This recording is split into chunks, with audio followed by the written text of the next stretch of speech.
Hello children, welcome to असा education.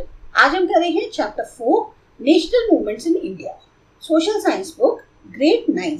शुरुआत इस चैप्टर की इसके इंट्रोडक्शन से करते हैं। जब तक ब्रिटिशर्स जो हैं वो इंडिया के अंदर रहे तब तक वो काफी हद तक उनको पूरी जानकारी हो गई थी जो भी पॉलिटिकल हालात थे इंडिया के उसके बारे में। इसी चीज का फायदा उठाया ब्रिटिश ईस्ट इंडिया कंपनी ने। जो भी यहाँ पर इंडिया में अपने अंदरूनी राजनीतिक तौर पे मतभेद थे, कमजोरियां थी, उन सब का फायदा उठाया और 1757 से लेके 1857 तक जो है इन्होंने अपनी पूरी सुपरमेसी जो है वो एस्टैब्लिश कर ली इंडिया के अंदर, जो भी 100 साल का इनका राज रहा। 1757 जब ये आए थे, सबसे पहले इनकी एंट्री हुई थी बंगाल में और उसके बाद जो है जो रिवोल्ट हुआ 1857 का, तो 1757 से 1857 तक इन्होंने अपनी एक वो दिखा दी थी कि हम सबसे ऊपर हैं और बाकी सब हमारे अंडर रूल कर रहे हैं और साथ ही साथ मतलब हम सबके ऊपर राज कर रहे हैं और 100 साल तक इन्हें इसका राज किया। अब अपनी सुपरमेसी को मेंटेन करने के लिए इंग्लिश ने क्या किया, बहुत ही स्ट्रॉन्ग एडमिनिस्ट्रेटिव स्ट्रक्चर जो है वो कंट्री के अंदर डेवलप किया। अब इसी जो एडमिनिस्ट्रेटिव स्ट्रक्चर था, इन्होंने जो कानून बनाए, जो एक कॉमन तौर पे कामकाज करा जा रहा था, लीगल सिस्टम था, ये सब ब्रिटिश सिस्टम के अकॉर्डिंग था। तो हो क्या रहा था कि जो इंग्लिश इंडिया में रहते थे उन्होंने ये कानून इस तरह से या एडमिनिस्ट्रेशन इस तरीके से करवाया था कि इंग्लैंड जो है उसे ज्यादा फायदा हो। इंडिया की कीमत पर इंग्लैंड फल फूल रहा था और इंडिया का शोषण हो रहा था। अब सबसे पहले देखते हैं कि ये जो ग्रेट नेशनल अपराइजिंग है 1857, कुछ फैक्टर्स जो कि कारण बने अपराइजिंग यानी जो बगावत हुई, विद्रोह हुआ 1857 का, वो थे पॉलिटिकल डिससैटिस्फैक्शन, राजनीतिक तौर पे असंतोष, आर्थिक तौर पर आपका शोषण होना यानी फाइनेंशियली आप कमजोर हो रहे हैं, इकोनॉमिक एक्सप्लॉयटेशन, सोशल और रिलीजियस फैक्टर्स और मिलिट्री फैक्टर्स, ये तो कारण रहे। साथ ही साथ जो सबसे ज्यादा इमीडिएट रीजन माना जाता है वो है इंट्रोडक्शन एनफील्ड राइफल का आर्मी के अंदर। ये जो है एक इम्पोर्टेंट लाइन है, आपकी हेल्प करेगी। मंगल पांडे जो है पहले मार्टियर यानी शहीद माने गए हैं इस अपराइजिंग के। कई और क्रांतिकारी थे जैसे नाना साहेब, तात्या तोपे, राजा कुंवर सिंह, रानी लक्ष्मीबाई, बहादुर शाह जफर, इन सब ने भी इसमें हिस्सा लिया था। जो अपराइजिंग हुई 1857 की, उससे बहुत सारे चीजों में असर दिखा, जिससे कि एंड हुआ कंपनी रूल का इंडिया के अंदर, या रूल जो ब्रिटिश क्राउन का था, विक्टोरिया जो क्वीन है वो रूल कर रही थी। Administrative, military, social, religious policies में बदलाव देखने को मिला। ये सब जो है इसके असर रहे जो रिवोल्ट हुआ। अब कुछ कारण रहे जिसके कारण ये जो 1857 का रिवोल्ट था या अपराइजिंग थी, ये फेल हो गई। वजह क्या थी कि ये अपराइजिंग जो तय समय था उससे पहले शुरू हो गई। सबसे पहला कारण तो ये रहा। दूसरा, सेंट्रल लीडरशिप की कमी थी। तीसरा, हमारे पास उतने नाकाफी हथियार थे, उतने एडवांस हथियार नहीं थे जितने इंग्लैंड वालों के पास थे। अपना एक निहित स्वार्थ देखना, अपने ही आस पड़ोस का इंटरेस्ट देखना, बाकी बजाय क्या कहते हैं नेशनलिज्म को सोचना, राष्ट्रवाद को सोचना, जो क्रांतिकारी थे। लीडरशिप जो है उतनी सूटेबल नहीं थी, उतनी ऑर्गेनाइज नहीं थी। तो ये सारे जो कारण थे, इसकी वजह से जो रिवोल्ट ऑफ 1857 था वो फेल हो गया।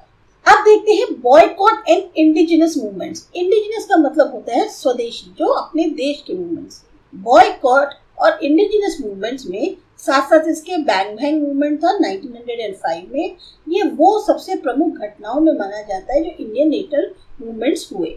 जो डिवाइड एंड रूल पॉलिसी आई इनकी ब्रिटिशर्स की, जो कि नतीजा थी ब्रिटिश के मैकियावेलियन पॉलिसीज का, जो मैकियावेलियन थे उनकी जो नीतियां थी, उसके कारण जो है डिवाइड एंड रूल पॉलिसी जो हुई, बॉयकॉट और इंडिजिनस मूवमेंट को काफी इससे ज्यादा प्रोत्साहन मिला। इम्पेटस का मतलब होता है एनकरेजमेंट मिलना, प्रेरणा, प्रोत्साहन मिलना। बंगाल उस टाइम पे एक बहुत बड़ा प्रोविंस था, प्रांत जिसे कहेंगे, ब्रिटिश रूल के टाइम पर, जिसमें आज की डेट का बंगाल, बिहार और उड़ीसा शामिल थे।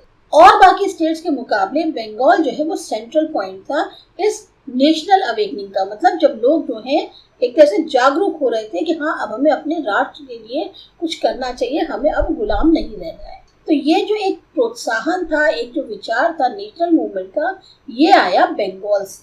1857 का जो रिवोल्ट हुआ उसमें हिंदू और मुस्लिम्स ने साथ मिलकर इंग्लिश के खिलाफ लड़ाई लड़ी।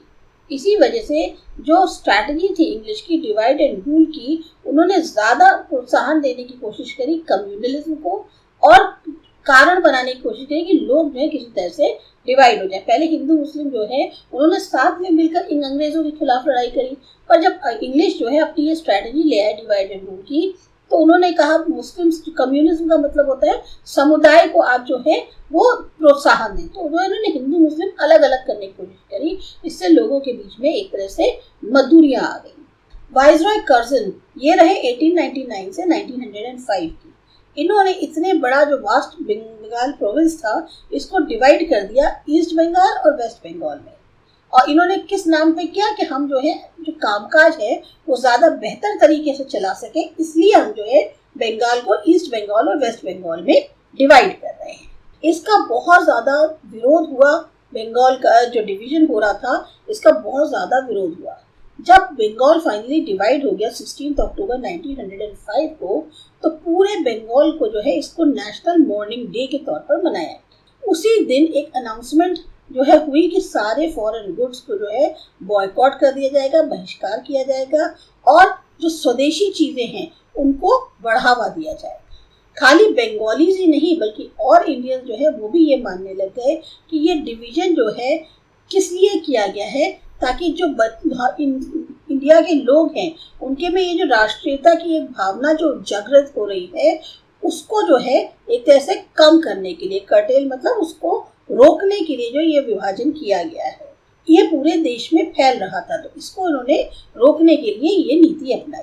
उस दिन हिंदूज और मुस्लिम्स ने राखी बांधी एक दूसरे को पूरे बंगाल में, और ताकि अपनी जो एकता है उसे दर्शा सके। अब ये मूवमेंट जो था इसकी 3 मेन कैरेक्टरिस्टिक्स थी कि एक तो स्वदेशी चीज़ों को अपनाना, फॉरेन गुड्स को बॉयकॉट करना, और नेशनल एजुकेशन जो है उसको अपनाना। तो ये भी आपका एक इम्पोर्टेंट पैरा है। अब इस स्वदेशी मूवमेंट से इंडिया को बहुत ज़्यादा फायदा हुआ, जबकि इंग्लिश इंडस्ट्री वो बहुत ज़्यादा प्रभावित हुई। गलत जैसे कहते हैं ना, उन पर बुरा प्रभाव पड़ रहा था क्योंकि बॉयकॉट हो रहा था फॉरेन गुड्स का। जो कपड़ा मैनचेस्टर से आ रहा था वो रुक गया, शुगर, शूज, सिगरेट्स, टोबैको सब इंपोर्ट हो रहे थे इंग्लैंड से, उनकी क्या कहते हैं कमी हो गई। कपड़े का जो सेल था जो इंडिया में बनता था उसकी खपत बढ़ गई। फैक्ट्रीज जो कि स्वदेशी गुड्स बनाती थी अब उनकी शुरुआत हो गई। तो ये जो असर था मूवमेंट का ये और प्रोविंसेस में भी देखने को मिला, पंजाब, उत्तर प्रदेश, मध्य प्रदेश, मुंबई, मद्रास, बंगाल के अलावा। तो एक ये जो गूंज होती है ना स्वदेशी मूवमेंट की, ये गुजरात में भी महसूस की गई। ये जो गूंज थी मूवमेंट की ये सबसे ज़्यादा स्ट्रांगली जो है ब्रिटिश पार्लियामेंट में जो है फील की गई, और 6 साल के अंदर ही 1911 तक जो डिवीजन था बंगाल का उसको स्क्रैप कर दिया गया, दोबारा से एक बार सोच विचार किया गया पार्लियामेंट के द्वारा, मीन्स उसको खत्म कर दिया गया। तो ये जो एक बहुत ही यादगार जीत थी इंडियंस की, एक ऐसी जीत जो सबको एक कोशिशों की नतीजा रही, मतलब सब लोगों ने साथ मिलकर इस चीज़ को कोशिश करी, तो उसका नतीजा ये हुआ कि इंडियंस को एक यादगार जीत हासिल हुई। ये सबसे ज़्यादा इम्पॉर्टेंट विक्ट्री मानी जाती है जो न्यू अवेकनिंग थी इंग्लिश रूल के खिलाफ, उसके लिए। इसके बाद करते हैं मुस्लिम लीग, ये अगले वीडियो में।